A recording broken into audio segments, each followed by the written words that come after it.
Boa noite a todos, bem-vindos aí ao nosso quarto Fisiocast, que será sobre o uso de jogos no ensino de fisiologia, de ciências também.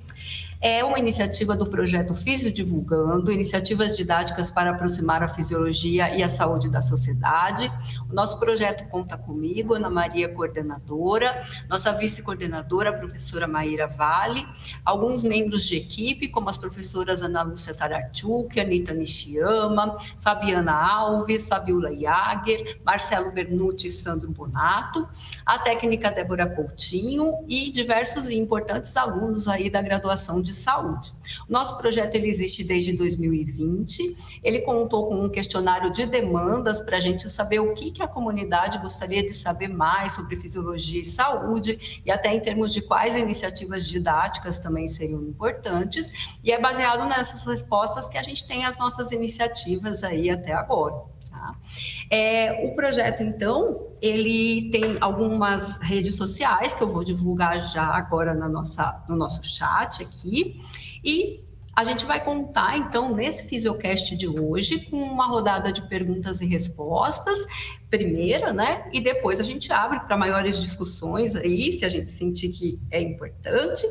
Para quem precisa de certificados, mais ao final eu encaminho um link. E agora eu vou apresentar, então, as nossas convidadas especiais. Nossa conversa de hoje será com a professora doutora Maureen Assis de Souza. Ela é professora no curso de Educação Física da Unipampa, orientadora nos programas de residência multiprofissional de saúde mental e multicentro em ciências fisiológicas. É coordenadora do Núcleo de Pesquisa em Ensino de Fisiologia, com projetos de pesquisa, ensino e extensão nessa área, de emoções também e aprendizado. É graduada em Educação Física, licenciada em 2007, mestre em Farmacologia em 2009, todos pela Universidade Federal de Santa Maria. É doutora em Ciências Biológicas e pós-doutora em Neurociências na Universidade de Alberta, no Canadá, além de bolsista de pós-doutorado na própria Unipampa. Tem experiência com ações de popularização da neurociência e em modelos experimentais com o papel da administração de creatina sobre a consolidação da memória, os efeitos do exercício físico e da suplementação com cafeína ou chá verde como neuroprotetores e na reabilitação da convulsão e do acidente vascular encefálico. Além da equipe do Fisiodivulgando, também participará conosco hoje, como entrevistadora, a professora mestre Maria Cecília Pascoal Lopes, que possui graduação em Ciências Biológicas pela Unisa, em São Paulo, pós-graduação em Fisiologia, especialmente em endócrina, aqui pela UFPR, sendo também mestre pela PUC-PR na área de Educação, Tecnologia e Docência. Ela também é especialista em fundamentos da educação e docência do EAD para a formação de professores tutores pela Faculdade Padre João Bagosi. Ela atua desde 1993 como professora, já atuou como coordenadora titular também no Colégio Nossa Senhora da Assunção. Trabalha hoje em dia no 8º ano do Fundamental, incluindo diversas aulas práticas, ferramentas de metodologias ativas e projetos de sustentabilidade. Ela também já foi professora tutora conceitual na área de meio ambiente, no EAD do Instituto Federal do Paraná, professora pós-médio rede particular no curso de Segurança do Trabalho e professora concursada de Ensino Fundamental 2 e na função de pedagoga da Rede Pública do Paraná. Então, em princípio, eu gostaria de agradecer muito o aceite do convite, tanto da professora Maureen para ser entrevistada, como da professora Maria Cecília para participar com a gente aqui na discussão. Muito bem-vindas. Abro, então, a palavra primeiro para a professora Maureen, se quiser complementar alguma coisa. Muito obrigada, professora Ana, professora Maria, professora Maíra, né, e os demais membros da equipe aí pelo convite, né, de estar participando desse projeto, que é legal, esse divulgar da fisiologia, divulgar da pesquisa científica, né, e aproximar um pouquinho a comunidade acadêmica da comunidade escolar. E estou muito feliz de poder estar participando aqui desse episódio hoje. Muito bem, que bacana. Professora Maria Cecília, quer colocar alguma coisa? Eu até quando conversei com a professora Ana, falei, professora Ana, será que eu estou à altura mesmo de participar? Eu sei que eu tenho, assim, uma bagagem muito grande de trabalho pedagógico, né? Mas a gente gosta de realmente ver quem está sempre muito mais ativo, né? Em vários cursos. Eu fiz várias coisas que eu gostei bastante. Adoro, como eu falei, professora Ana, adoro fisiologia. É uma área assim que eu nunca esqueço e trabalho bastante nessa área. Então foi um aprendizado muito grande e eu estou muito feliz, né, de estar aqui também por esse convite. Espero poder contribuir também com a minha parte prática de todos esses anos. Claro que está à altura, sim. Muito bem-vinda e obrigada de novo, tá bom? Então, podemos começar aí nossa rodada de perguntas, tudo bem? Vamos lá. Então, professora Maureen, você pode contar um pouquinho mais para a gente sobre a tua formação, sobre essa atuação no ensino de fisiologia, né? Como que as coisas chegaram aí, como que elas estão? Claro, ouvindo, né, a apresentação da professora Maria, pensei, nossa, né, quanto tempo de docência, e agora ela falando, eu tenho pouco tempo de docência, né, estou apenas 6 anos, né, como docente, e essa caminhada, ela iniciou no pós-doutorado, né, quando eu fiz um pós-doutorado aqui na Unipampa, então foi aí que a gente teve onde eu me estreitei um pouco mais com essa relação de divulgação científica, de ensino de fisiologia, né, onde eu trabalhei junto com a professora Pamela Carpes, e aí eu fui tomando gosto e conhecendo. Quando a professora Ana estava lendo a minha formação, a gente vê que é uma formação que começou bem diversificada. Comecei na educação física, que foi uma área que eu gostei bastante, mas eu gostei muito dessa parte mais específica, mais molecular, então fui indo para a farmacologia, depois fui para a bioquímica, por fim a neurociência. Então, quando eu cheguei aqui com essa oportunidade do pós-doutorado aqui na Unipampa, que eu me abriram essas janelas do ensino e a gente começa a perceber o quão importante é essa relação com o ensino, porque a pesquisa, ela é linda e ela nos abre muitas janelas, mas se a gente não conseguir passar um pouquinho do que se pesquisa, né, do que se descobre na academia para a comunidade, e nesse caso para a comunidade escolar, a pesquisa ela fica solta, ela precisa chegar, né, na comunidade como um todo. E então é através dessa divulgação de estratégias de ensino, né, eficazes, né, e com comprovação científica que a gente faz essa construção. Então, o meu caminho foi por aí, né, essas janelas se abrindo, foi mais no pós-doutorado mesmo. Ok, mas é essa a ideia, né? A gente vai mudando os caminhos um pouquinho também, né? Eu acho que isso é bem comum.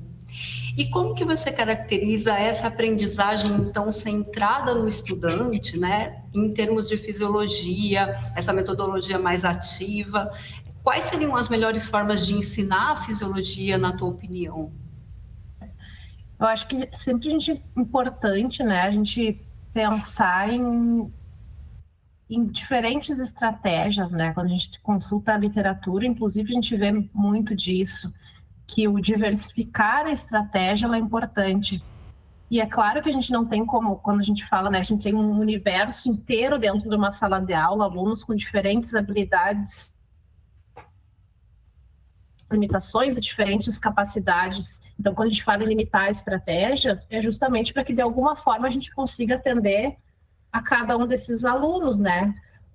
Em alguns momentos posso utilizar, né? Devo utilizar as aulas tradicionais e vou mesclando com jogos, com resolução de problemas e assim por diante, né? O importante é a gente estar oferecendo diversos estímulos para que esses alunos possam desenvolver, né, suas habilidades socioafetivas e socioeducacionais dentro de um contexto bastante variado na sala de aula, e tanto para ensino básico quanto para ensino superior.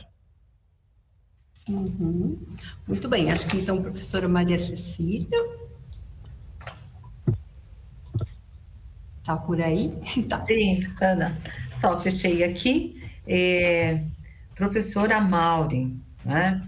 Então, é bem interessante que você fez uma colocação, que você tem uma caminhada de bastante parte científica e agora está se descobrindo ou está atuando bastante na prática de ensino, né? Então, isso é bem, bem legal. Então, eu vou fazer uma perguntinha aqui para você, que eu gostaria que você pudesse nos dizer. Dentre essas metodologias ativas ou centradas no estudante, quais jogos didáticos você tem utilizado? Você teria como nos mostrar alguns exemplos e resultados dessa aplicação? Então, professora Maria, eu tenho, né? Eu acho que a palavra mais correta é essa, me descoberto mesmo. Então, desde que eu ingressei no ensino superior, eu comecei a me dedicar um pouco mais, né, a essa parte do ensino, né, ferramentas, e nessas ferramentas os jogos. E a gente começou a trabalhar com um projeto de mestrado na época, né, minha aluna de mestrado, a Letícia, ela começou a desenvolver um jogo didático para o ensino de fisiologia, e aí uma fisiologia, um conteúdo mais específico, que seria o sistema do hipotálamo hipófise. Então, ela desenvolveu um jogo online para isso. Nisso veio a pandemia, então o jogo online ele acabou, né, se encaixando e sendo uma ferramenta bastante importante nesse momento. Existem diferentes jogos, inúmeros jogos, né, na literatura, tantos jogos de tabuleiro, né, ou jogos analógicos, quanto jogos digitais.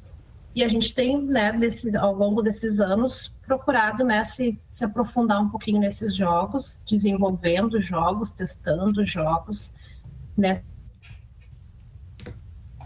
Esse jogo online que a gente desenvolveu, fizemos o registro, coletamos dados, coletamos os dados, e agora a gente está numa fase de aumentar o N, né, que a gente teve um grupo pequeno de participantes, a gente está reaplicando o jogo para ter um N um pouquinho mais, resultados interessantes. Então, nesses resultados, especialmente relacionado à motivação dos alunos, então os alunos sempre demonstram estarem bastante, né, motivados com esse tipo de jogos e aprendizado. E a gente daí teve um resultado interessante em relação a notas. Então, a gente viu uma melhora na nota, né, nos alunos que tiveram acesso ao jogo, mas a gente está aumentando esse N para ter certeza ainda desse resultado, para ver se confirma mesmo, para a gente conseguir, né, quando for publicar, ter um resultado bastante sólidos nesse sentido. Então, a gente está trabalhando ainda nesses resultados, em ampliação de dados. E, Maureen, como é que é esse jogo, assim, em termos de frequência de uso? Você tem usado ele em mais de um curso, ou ele está mais restrito a um curso ainda? Como que está funcionando isso? Nós aplicamos, na verdade, eu não dou aula de fisiologia no curso de educação física, né? Eu dou aula de neurociência e dou aula de bioquímica. Mas a gente tem as parcerias, né, com outros professores da área da fisiologia. Então, a gente tem aplicado tanto no curso de educação física, quanto na fisioterapia, enfermagem, porque, né, a fisiologia ela permeia diversas áreas, então ele pode ser aplicado para diferentes cursos da graduação. E, consequentemente, esses jogos eles também podem ser adaptados, né, com perguntas um pouco mais fáceis para que seja aplicado no ensino médio. A gente não tem ainda, né, essa aplicação para o ensino básico, mas, com certeza, está na nossa lista aí de projetos futuros, que é ir fazendo adaptações, versões desse jogo, para que a gente consiga ampliar aí a utilização dele. E você tem usado ele... Perdão, Fabíola, só terminando aqui com a ideia. Você tem usado ele assim, após o conteúdo teórico, ou isso tem variado? Como que está funcionando? Nesse momento, a gente tem utilizado após, como forma de revisão, de consolidação de conhecimento, mas ele pode ser utilizado como forma de apresentação de conteúdo também. Então, ele é um jogo versátil e essa questão, né, da frequência ou quando utilizar, eu acho que varia muito do jogo, né? Eu acho que o professor tem que fazer essa leitura, qual é o tipo de jogo que eu tenho, quanto de informação ele requer do aluno. E aí pode ser utilizado como uma ferramenta tanto, né, de aprendizado, de apresentação do conteúdo, quanto de revisão e de consolidação desse aprendizado visto em sala de aula. Eu acho que é bem dinâmico, né, essa questão do momento. E Maureen, que outras metodologias ativas, além do uso de jogos, você acha que pode melhorar a relação professor-aluno ou até mesmo a forma de avaliação dos alunos? Isso, então dentro das metodologias ativas, né, que a gente tem visto, estudado, eu acho que PBL é uma ferramenta bastante interessante, sala de aula invertida também é bastante interessante. No componente de bioquímica, no semestre passado, a gente fez uma dinâmica diferente, né, com os jogos. Ao invés de eu levar um jogo para eles, eu dei as aulas tradicionais, né, com conteúdo expositivo dialogado, e solicitei que ele, no momento que eles parassem para pesquisar, eu entendi que eles teriam que estudar bastante para formular e pensar no jogo e trazer para a turma. E foi uma experiência muito legal. Realmente criativos, então eles trouxeram jogos muito legais com perguntas que eles, né, conseguiram elaborar com questões, foram jogos bastante interessantes. E o pessoal da educação física ainda conseguiu unir a educação física com a bioquímica. Eles fizeram um esporte de orientação adaptado. Então, acho que tem várias estratégias aí que a gente consegue utilizar, né, tanto para o ensino superior quanto no ensino básico, né? Acho que às vezes levar para eles o desafio de, bom, agora elaborem vocês alguma coisa que vocês consideram que seja tanto divertida quanto de aprendizado, quanto uma ferramenta de diversão, quanto de aprendizado. E você sentiu que eles ficaram motivados com esse desafio? Com certeza, porque foram jogos muito legais. Eu pensei, nossa, olha aqui, quantas ideias aqui, né, de projetos, inclusive, jogos de tabuleiro humano, e aí, né, quiz, né, que é o mais clássico, bingo. E foi uma ferramenta que a gente utilizou como revisão. Então, a gente foi dividindo o conteúdo em módulos, e ao final de cada módulo, eles traziam jogos, e a gente jogava os jogos deles. E aí, a gente se discutia, né, sobre questões que ficaram em dúvida, e até mesmo sobre como organizar de forma diferente. Então, foi uma ferramenta bem interessante.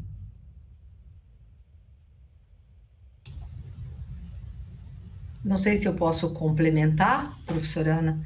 Claro. É bem interessante a hora de colocar o jogo, né? Eu acho que a pandemia veio muito com esse desafio. Antes a gente fazia mais os jogos analógicos, né?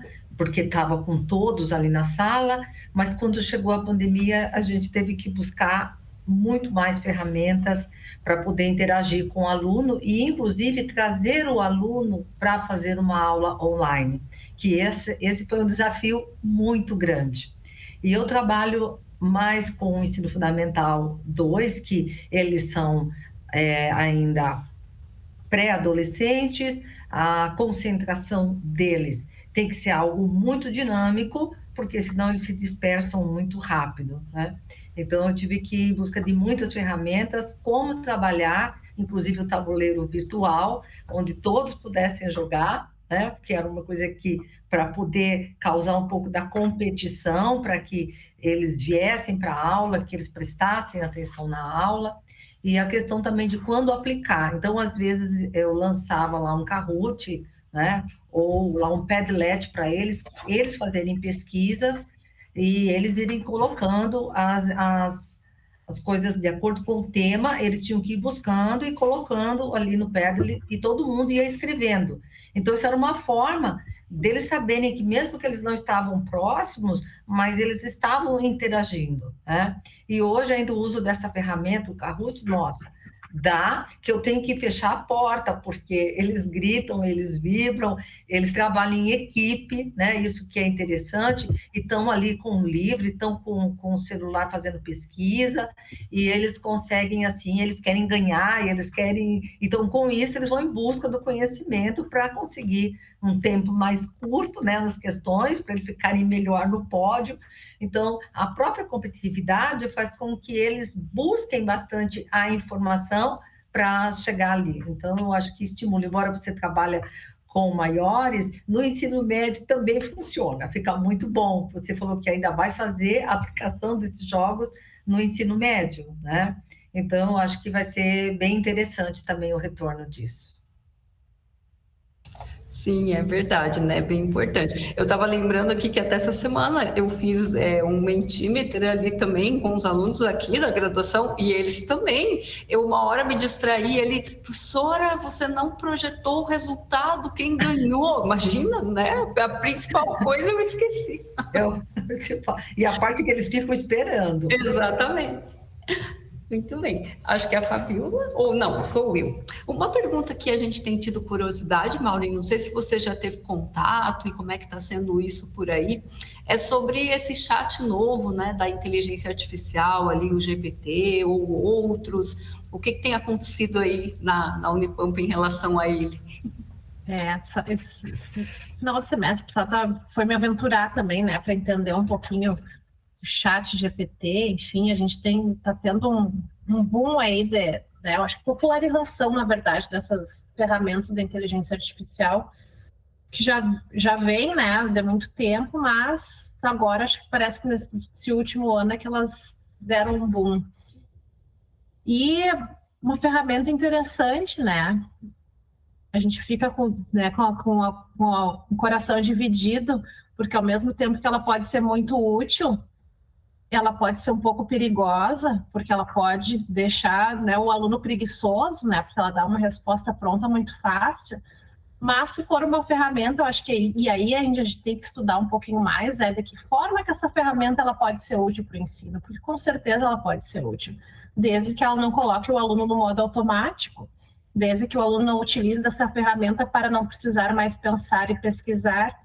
Então, ela pode ser útil, né, num contexto onde dá ideias, né, sugere busca, sugere pesquisa, sugere temáticas, mas não a partir do momento que ela é utilizada para fazer um texto para o aluno, uma resposta pronta.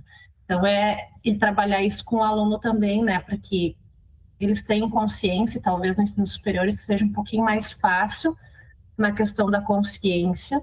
Entretanto, tem uma outra questão que muitas vezes os alunos também estão sobrecarregados com a quantidade de componentes e eles, né, e uma dificuldade de autogestão do tempo, acabam deixando para a última hora e acabam utilizando a ferramenta da forma menos adequada, né, ou menos indicada. Então, com certeza, acho que tem muito campo aí ainda nessa inteligência artificial que tem que ser aliada, né?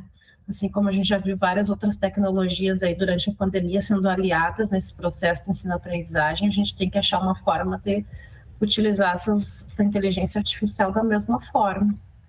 Uma coisa que do pouco que eu me inteirei ainda a respeito do ChatGPT e conversando com colegas e tal, é que no ensino superior, uma forma de talvez utilizar o chat, talvez seria colocá-los para trabalhar no chat e perceberem que nem tudo que vem no chat pode ser utilizado, depende da forma como você pergunta, depende do nível de profundidade que você precisa, né? Também é uma forma de conscientizá-los de que não é a mesma coisa que uma inteligência natural, né?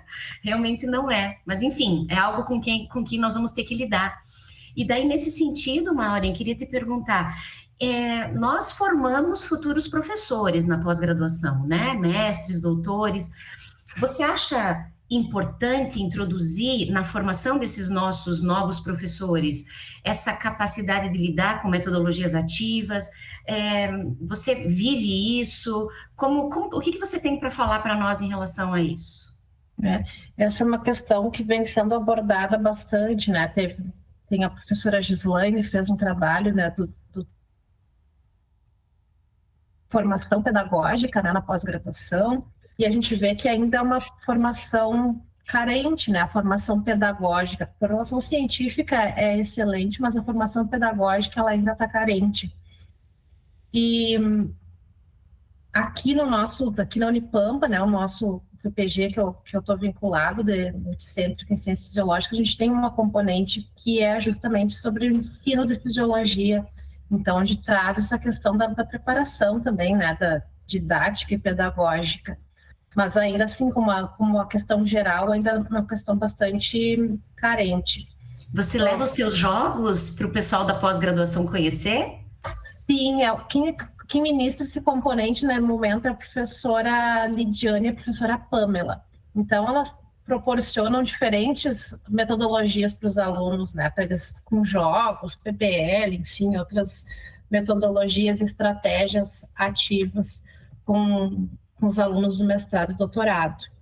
Atualmente, a gente está com um projeto também relacionado à formação pedagógica, que é justamente para continuar esse levantamento de como que anda essa formação pedagógica na pós-graduação no Brasil, como que os alunos, né, que estão egressos percebem essa formação pedagógica, se tem projetos ou componentes relacionados a essa formação pedagógica. Então, e uma terceira etapa desse projeto é justamente oferecer um curso, né, de formação pedagógica para alunos de mestrado e doutorado. Então, a gente tem um projeto iniciando aí, né, que esperamos, né, conseguir finalizá-lo justamente com essa parte, que é ofertando, né, algo nesse sentido da formação pedagógica.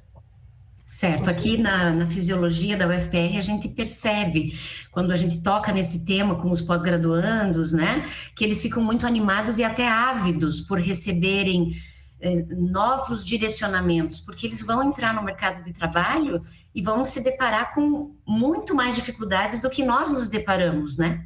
No sentido de manter a atenção dos alunos, conseguir fazer o conteúdo realmente fazer sentido, enfim.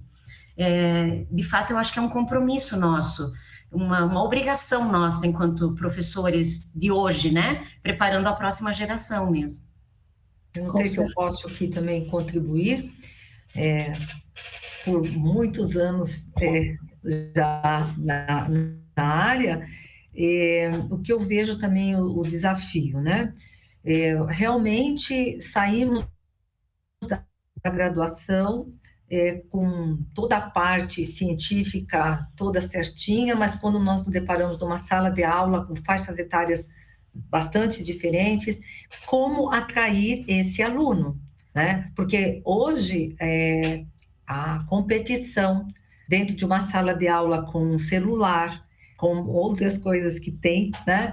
Realmente o professor tem que se reinventar. E o que eu percebo que a formação pedagógica, ela tem que trazer mais esse aluno, ou da graduação, ou da pós-graduação, que pretende ir para a área de ensino. Falta bastante essa parte de saber controlar, não no sentido de fazer os alunos ficarem quietos, mas no sentido de como saber o momento que tem que mudar a estratégia. Então, se é um aluno mais novo, ele não pode passar um vídeo longo. Ele tem que passar um vídeo de 5, 7 minutos e já discutir. Se você passar um filme de 30 minutos, perdeu totalmente, né? Então, com alunos de fundamental e de médio, a dinâmica tem que ser mudada 2 a 3 vezes dentro de uma aula de 50 minutos para você conseguir trabalhar. Eu percebo que a formação prepara a gente muito para o conhecimento, mas não prepara nessa formação pedagógica. E hoje eu vejo que a gente tem ainda o desafio, além de toda a tecnologia que vem com esse aluno, a gente tem o desafio dos alunos especiais, muitos laudos, né? Como adaptar provas, como adaptar a aula para esse aluno. E eu não sei hoje, vocês que estão nessa parte de formação, mas eu não me lembro na minha graduação e nos meus cursos que há um preparo aos professores para lidar com este aluno laudado, por exemplo, né? O aluno que tem problemas de processamento auditivo, o aluno que tem o autismo leve, mas tem um TEA, que a gente diz, né? Então, eu percebo que isso é um desafio também na área da educação para preparo do professor. Como você falou, Mauri, né? Essa preparação da formação pedagógica, eu acho que está faltando a gente colocar um pouquinho aí também de como dar, porque a gente depois tem que aprender no dia a dia e não tem embasamento, sabe? É bem trabalhoso essa parte, gratificante, quando você consegue chegar até esse aluno, mas é desafiador. Sim, isso é bem importante, né? Eu me lembro que, às vezes, algumas questões que foram abordadas ali na minha prática de ensino em biologia, porque eu sou bióloga também, né? Eu uso ainda hoje, mas eu também me pego pensando às vezes, nossa, né, se tivesse tido tal e tal preparações, poderia ter sido mais fácil o começo até ali, porque a prática vai nos ajudando também a monitorar o rosto dos alunos e percebendo isso que você falou, né? Opa, agora eu preciso mudar um pouquinho, fazer algo diferente, mesmo aqui para nós também, né? Na graduação é necessário. Algumas vezes a gente vê, opa, tem um aluno dormindo ali, vamos ver o que é possível fazer. Mas é bem importante essa questão da formação, tá abordando todos esses aspectos, né? Não é simples, as questões não são simples, mas é bem importante. Né? Até a gente está falando em ensino médio, eu vi que o Sandro está por aí, se o Sandro que puder, né? Às vezes não pode ligar a câmera, o Sandro também é professor do nosso projeto, ele está participando com a gente, mas ele é professor também de ensino médio estadual. E ele também, né, às vezes comenta com a gente nas nossas reuniões aí do projeto essa necessidade, né, de diversificar as formas aí de aula, né? Mas é também uma pessoa que pode sempre somar aqui na nossa discussão. Oi, boa noite a todos. Eu havia esquecido essa reunião, infelizmente, daí eu lembrei rapidinho, mas assim, eu acho que a professora Maria Cecília, eu também, por ser professor do ensino médio, sei que toda aula a gente tem que estar mudando a metodologia e também tem que tomar cuidado para também não virar uma rotina, assim, também eles se acostumam também, talvez, com determinada metodologia, a metodologia ativa, sempre metodologia ativa. E isso também vai cansando, vai cansando. Então, tem que mudar o tempo inteiro. Então, eu sempre tenho Hoje, por exemplo, foi uma turma assim que eu sempre dou aula, mas hoje eles não estavam prestando atenção em nada do que eu estava falando, absolutamente nada. E era um assunto de biotecnologia. Mas eu já tenho sempre um plano B. Quem é professor de ensino fundamental e médio, eu já tenho A, B, C. Exatamente. Daí eu já tenho sempre uns preparados, tipo uns textos já com questões prontas, e daí eu coloco aqueles textos, daí eles têm que encontrar, então a gente faz grupo, discute, e foi o que funcionou hoje, mas assim, vai sempre no plano B. No C e no D, às vezes, tem que ir. Mas assim, as turmas de adolescentes, eles variam muito o humor, enfim, são bem mutáveis. Obrigada, Sandro, pela contribuição. Muito bem. Daí, Mauri, você quer contar mais alguma coisa para a gente que a gente não tenha perguntado? Ou, né, ouvindo aí os professores de ensino médio, surge alguma ideia, alguma outra questão? Não, acho que complementando um pouquinho, ou dando continuidade, na verdade, ao comentário, né, da professora Maria, enfim, da professora Fabíola, do professor Sandro, da questão dessa formação, né? Eu acho que a gente, olhando para o curso aqui, para a realidade do meu curso, né, da graduação, onde a gente posso considerar que a gente prepara os alunos para encarar essa neurodiversidade em sala de aula. É um curso de licenciatura em educação física, então a gente tem alguns componentes que abordam essas questões da neurodiversidade, tanto para que a gente entenda, né, como que elas acontecem, tanto para que a gente entenda quais são os desafios de aprendizagem para as principais, né, ou para que a gente tenha mais contato, né, em sala de aula. Mas isso é a graduação de um curso de licenciatura, né? E a gente espera isso de uma graduação do curso de licenciatura. Mas quando a gente está falando em pós, aí muda, né? E a gente está preparando professores que vão formar professores. E talvez a gente, né, nesse momento, a gente esteja falhando nessa questão de prepará-los para esse ambiente diverso, né? Que é a sala de aula. Inclusive com crianças laudadas, assim como, né, com laudos, assim como a professora Maria trouxe.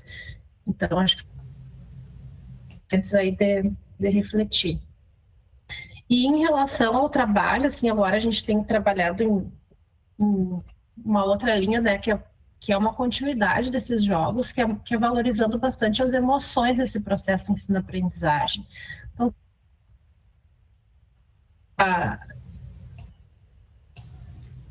com emoções positivas, assim como a professora Maria trouxe, né, da competição, isso motiva os alunos. Então, é uma motivação que a gente chama de motivação extrínseca, mas por um momento, por um determinado período de tempo, ela funciona. Mas o que mais que funciona para que os alunos eles se motivem, né, de forma intrínseca?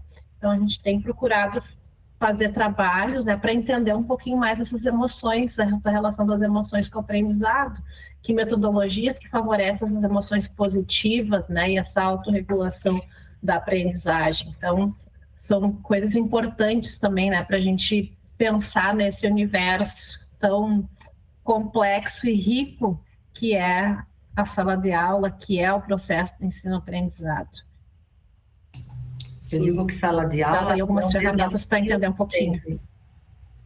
Com certeza. E como o professor Sandro disse, o humor muda muito. Muda. E as emoções mudam muito, e a motivação muda muito. Depende do dia, depende do conteúdo, depende de fatores que não são da sala de aula, alguns são, outros não são, então é muito dinâmico isso toda hora. Então é importante que os professores entendam isso, tanto os professores de sala de aula quanto os professores de informação, né, consigam entender e fazer essa leitura aí dessas emoções para conseguir desenvolver e proporcionar estratégias, né, que priorizem as emoções positivas em prol das emoções negativas aí no ambiente de ensino-aprendizagem. E, Mauri, você se importaria de disponibilizar para a gente o link do jogo? Com certeza. Eu vou enviar para vocês aí no WhatsApp, aí vocês conseguem deixar ali no... É um jogo, né, esse jogo que a gente desenvolveu é específico para este hipotálamo hipófise. Então, a gente vai, né, para quem tiver interesse, deixa disponibilizado aí o link para esse jogo. Uhum. Muito bem. E alguém mais daí que está presente, né? Tem alguma questão ou alguma colocação, alguma discussão, né? Que sempre são importantes nesse momento, a gente aproveitar o momento aí. Eu queria tirar uma dúvida. Primeiramente, agradecer às professoras, né? A presença de vocês, sempre muito bom.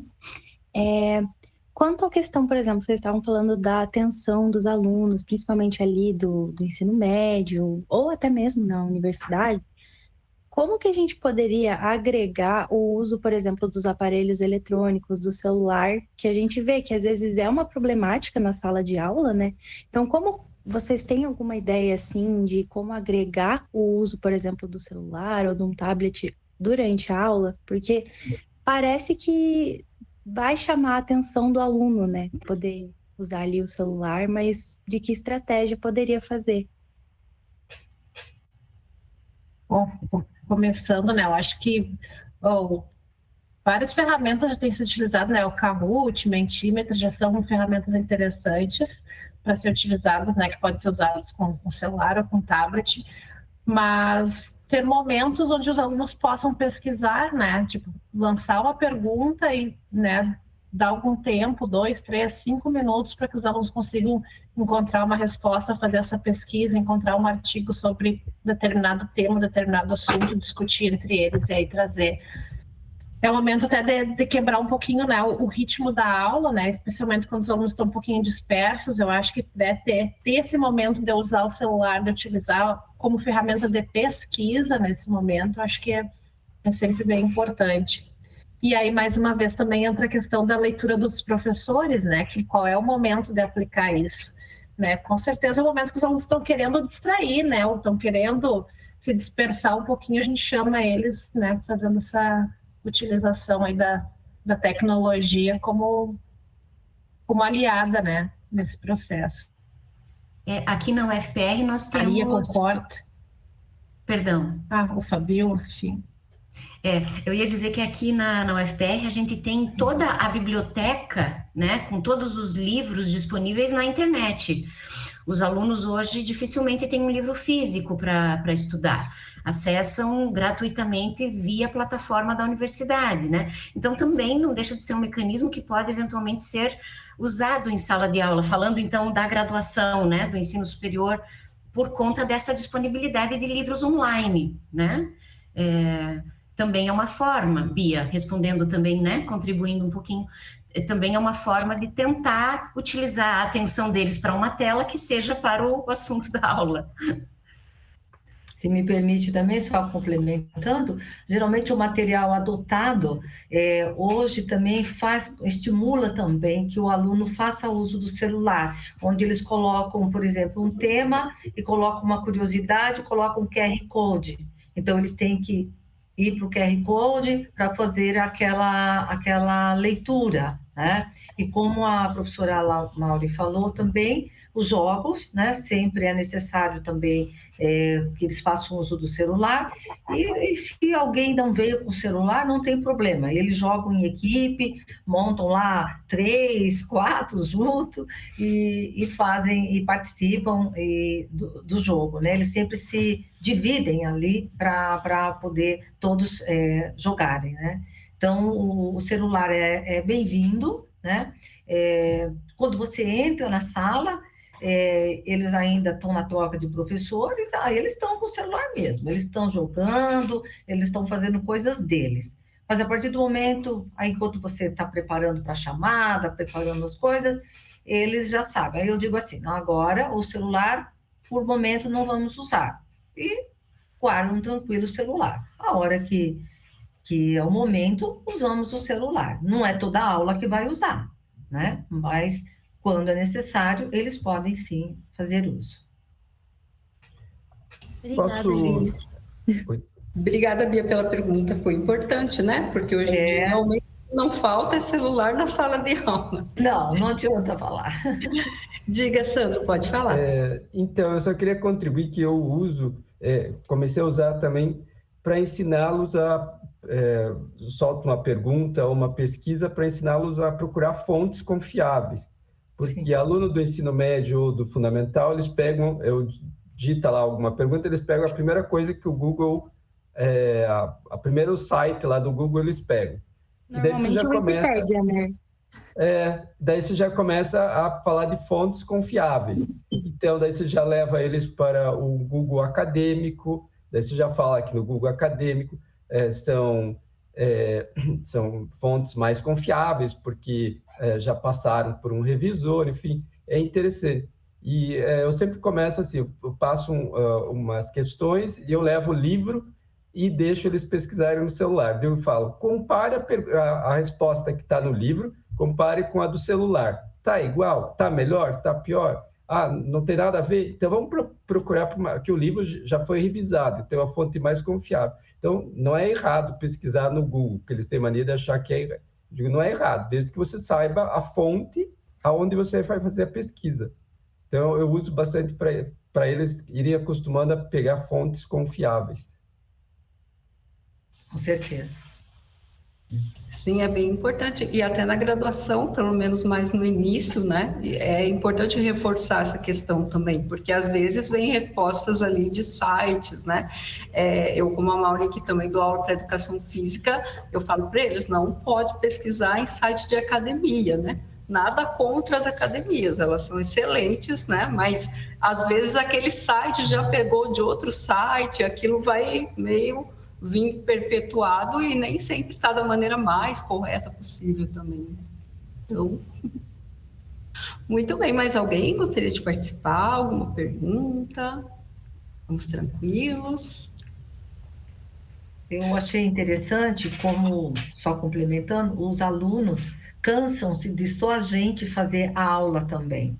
Então, eu falo sempre isso para eles, que eles têm medo de ir lá na frente, né? Aí libera adrenalina, eu falo para eles, eu já sei tudo o que está acontecendo aí, a boca está secando, vai... Então, fiquem bem tranquilos, a gente sabe por que isso está acontecendo.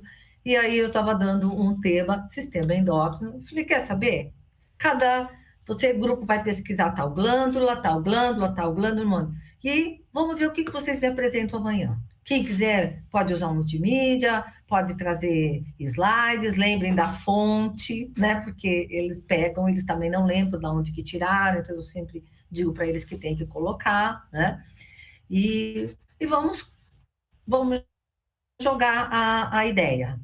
Não valia uma nota, não valia nada, mas vieram, apresentaram, e eu fui só complementando, enriquecendo aquilo que ficou um pouquinho para trás, ou que ficou entendido de uma forma incorreta, e a gente foi melhorando. E eles adoraram, sabe? Então, é uma outra forma de aula invertida, né, que a gente pode dizer, que é eles fazerem a aula. E aí você fica só como uma mediadora. É interessante, é uma coisa que funciona também, uma coisa boa para a gente trabalhar, dividir assim. Eu sempre digo, eu fui monitora de fisiologia da Prof. Ana para educação física, e quando me perguntam, né, como é a experiência da monitoria, eu resumo numa frase, que é: a melhor forma de se aprender é ensinar.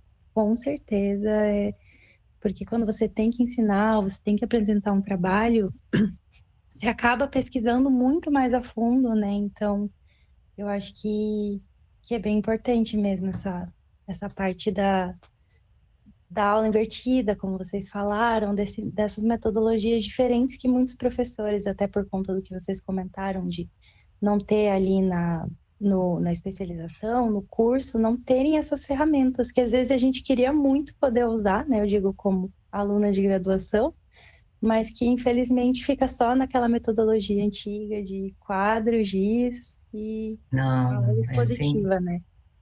É uma metodologia muito gostosa também. Você pega um trecho de um filme, que eles às vezes até já assistiram, e aí você trabalha em cima daquilo, você começa a desenvolver o tema. Esses dias eu joguei para eles assim: o que vocês acham da melatonina? Vocês conhecem? Em casa, será que alguém toma? Perguntei, porque agora, né, gente, toda a farmácia tá cheio, né?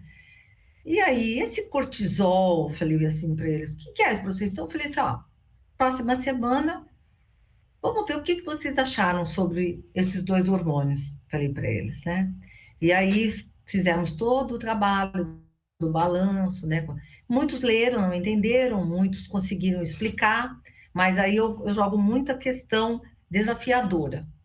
Vou trabalhar um tema, eu jogo uma questão desafiadora para eles poderem pesquisar. Ou então, assim, assistam lá um jornal ou abram o computador e vejam uma notícia, alguma coisa na área de ciência, e amanhã nós vamos trazer para a gente discutir.